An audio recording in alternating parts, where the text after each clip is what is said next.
All right, so we're recording now. All right. Good morning, everyone. This is Mike, Jeff, and Johan with Hope Builders Ministries, and we have some updated breaking mission news about some stuff going on down in the Mozambique. So, Johan, can you tell us what's going on right now? Yeah, we had the cyclone Ida just 2 or 3 weeks ago, and it devastated big parts of Mozambique, central Mozambique. Right. And last night I got a call from our coordinators in the area, working in the area, that a new cyclone is now forming in the ocean and it's moving westward. This time the track seems to be going to northern Mozambique, where the Makua people live, and that is where the bulk of our work in Mozambique actually takes place. Is we literally have thousands of disciple-making groups up in the Montepoiege, Pemba, Nacala areas, and those areas are very, very rural. So you have mud huts, you just have structures that cannot stand the heavy rain and the winds. So we really are praying for our brothers and sisters there. And the aftermath of Cyclone Ida in the Beira area is that it devastated so many homes, so many structures, that the water got contaminated because they have open pit latrines and that type of stuff. And so cholera has broken out, and we are facing a cholera epidemic in the Beira corridor, where you go from the coast where Beira is into the inland, all the way up to the eastern parts of Zimbabwe and eastern parts of Zambia. Now, this one. What can we do? What can we do about this, Johan? Well, we need to. The only thing we can do is to get some funds out there to try and get them fresh vegetables, to try and get something out to people who are on the periphery who can get hold of fresh vegetables. The biggest problem is fresh water. Yeah. Many of the houses have been devastated. They've lost their cooking pots and pans. So they don't have containers to boil the water in. And even boiling the water these days, with the bacteria resistance to all of this stuff, even boiling it doesn't solve all the problems. Yeah. So this is really an urgent call, and my call is for people who are our prayer partners and our donor partners, that they would designate it to where most needed.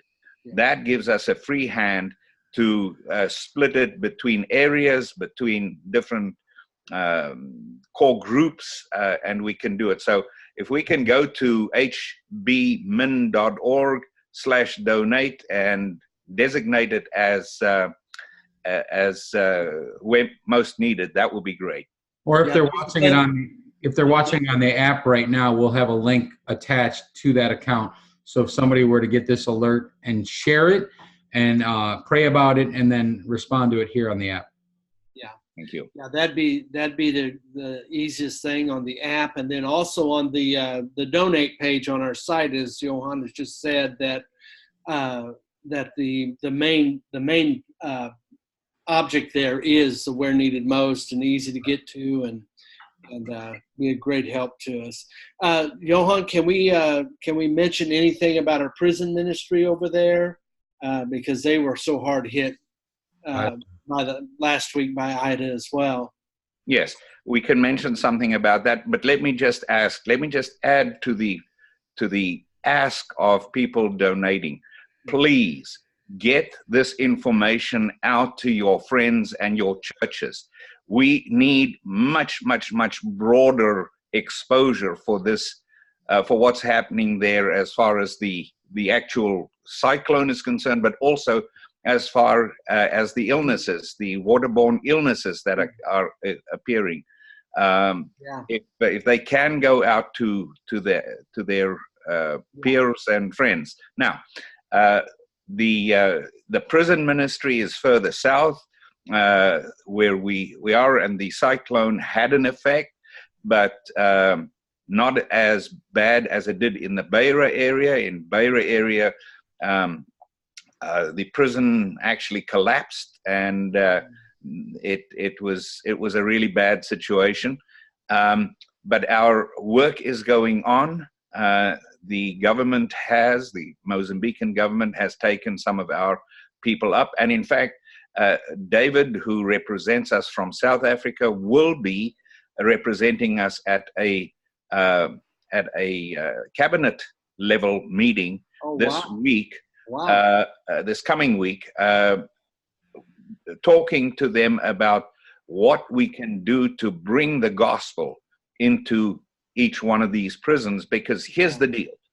They have now come back to us and they said, where you have started the Disciple Maker program and where the gospel has really taken root, the prison population, strife and fighting and all of that's gone.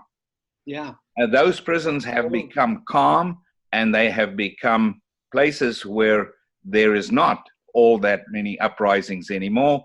And so they really are wanting the gospel to go into these prisons where their inmates are the ones that are the benefactors of what we do.